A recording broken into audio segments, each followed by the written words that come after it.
India ने, मुझे फख्र है कि मैंने इंडिया को बड़ा क्लोज से देखा है। मैंने इंडिया का असल चेहरा दुनिया की सबसे बेहतरीन एजेंसी में रहकर देखा है। वो बुज़दिल है, वो हमेशा मनगढ़ फॉल्स फ्लैग ऑपरेशन करके आज से नहीं, वो 62 से शुरू हुआ है। और दुनिया, मुझे बताएं दुनिया की कौन सा वाकया है कि 10 मिनट में आप उसको एक 450 किलोमीटर अंदर वाकया होता है और 10 मिनट में आप इल्जाम लगा देते हैं पाकिस्तान पर। वो इसकी वजह यह है कि उनको पता है कि पाकिस्तान की इंटेलिजेंस एजेंसी, उनका अगर पत्ता भी हिलता है तो उनको पता होता है।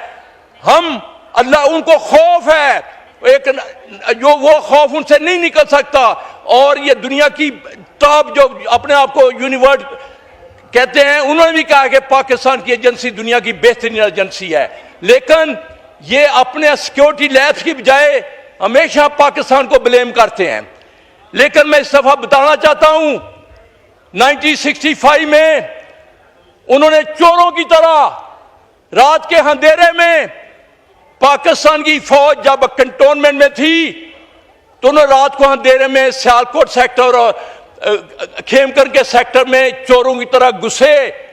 स्पीकर साहब 20-25 किलोमीटर अंदर आ गए, क्योंकि फौजी टर्मिनोलॉजी एक लफ्ज होती है सरप्राइज अचीव करना।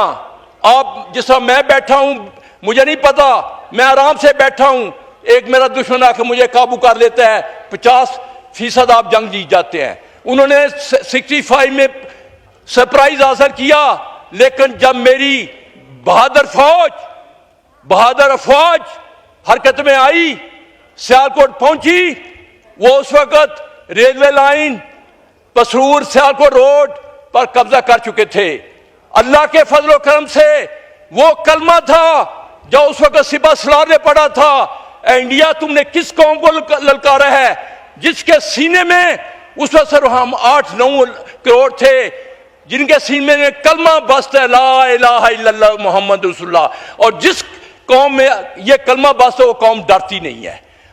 अभी तो हम तुम्हारे, और हमने पीछे धकेला, उसको रोड भी खाली कराई, रेलवे लाइन भी खाली कराई और इंडिया को मुंह की खानी पड़ी। और यकीन कर 17 दिन के बाद इंडिया ने जाके अक़वाम मुत्तहिदा से भीख मांगी कि मुझे बचाओ। और जब वार खत्म हुई थी, मैं दावे से कह सकता हूं कि उनसे 10 गुना उनका इलाका हमारे कब्जे में था। हम खेमकर पहुंच गए थे। अभी तो हम इंडिया, तुम्हारी आंखों में आंखें डालकर फौज बैठी हुई है। अभी तुम्हें हम सरप्राइज नहीं दे सकते। और मैं ये भी बता दूं कि इंशाअल्लाह अगर इंडिया ने कोई ऐसी हरकत की, ये जंग अभी इंडिया के इलाके में होगी और इंडिया को हम टुकड़े टुकड़े करेंगे। उसकी वजह, उसके अपने मुल्क के अंदर 5-6 जगह पे आजादी की तारीख चल रही है। नागालैंड, मिजोरम, मणिपुर, असम, पंजाबी हमारे सिख भाइयों ने कह दिया कि हम पंजाब की जमीन से नहीं गुजरने देंगे।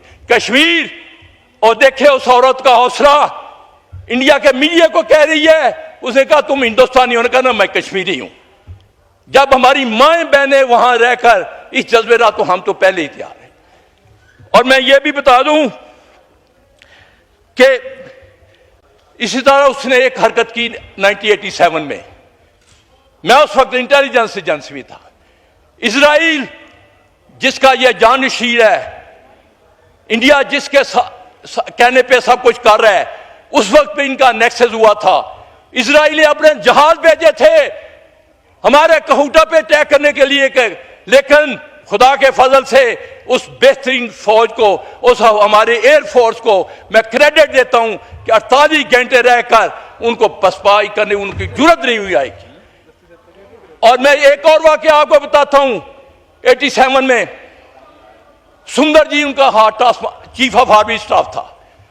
उसने दुनिया के सबसे बड़ी एक्सरसाइज प्लान की और आपके साउथ में स्पीकर साहब आप जहां के तल्लक रखते हैं, वहां सारी फौज ले गया अपनी पाकिस्तान के ऊपर अटैक करने के लिए। बाहर से अमेरिका का chief of army staff, Europe के आर्मी स्टाफ सारे आए हुए थे। जब हमने थोड़ी सी हरकत की, क्योंकि पंजाब खाली छोड़ गए हुए थे, उन्होंने पहले तो वहां ईस्टर्न कमांड से अपनी फौज माउंटेन डिवीजन को बुलाया, लेकिन मैदान में कहां हमारे आर्मर डिवीजन पहुंच चुके थे। यकीन करें, मैं दावे से कहता हूं, यह रिकॉर्ड पे है कि राजीव गांधी ने उस वक्त हुस्नी मुबारक, हमारे प्रेसिडेंट जियाउल हक साहब वहां दौरे पे गए हुए थे, इजिप्ट की उन्होंने बड़ी तारीफ की थी नए सुएज कैनाल क्रॉस करने के लिए, इजराइल को शिकस्त देने के लिए। तो मिस्र ने बुलाया हुआ था हमारे प्रेसिडेंट साहब को। मैं ये चैलेंज करता हूं, राजीव गांधी ने मिन्नतें की कि हमारे से बातचीत करो। उनकी एक्सरसाइज जिसमें अरबों रुपए खर्च होते हैं, उनको मजबूर किया कि 10 दिन आगे ले जाओ, और वो लेकर गए। अरबों रुपया ज्यादा खर्च किया। जब वार खत्म हुई, स्पीकर साहब, इंडिया का मीडिया सुंदर सी से पूछता है, सुंदर जी से, जो चीफ आर्मी स्टाफ था, अमेरिका का ट्रेंड था, कि आपने क्या किया? आपने बुज़दिली दिखाई? अब पाकिस्तान ने आपको आपकी एक्सरसाइज आगे करवा दी। सुंदर जी का जवाब था कि पाकिस्तान से लड़ने के लिए मुझे 3 गुना फौज ज्यादा चाहिए। खुबारी ने कहा, जी आपके पास 33 डिवीजन है, हमारे पास 17 डिवीजन थे। ये है उनकी, ये बनिया डरपोक है। मैं आपको बता रहा हूं, ब्रिगेडियर साहब, आपकी बातें बड़ी दिलचस्प है माशाल्लाह, लेकिन सर मुझे 2 मिनट दे दें, मैं 2 मिनट लूंगा सर, 2-3 मिनट। मैं ये आपको बताना चाहता हूं, हमें अपनी पाक फौज पे फख्र है।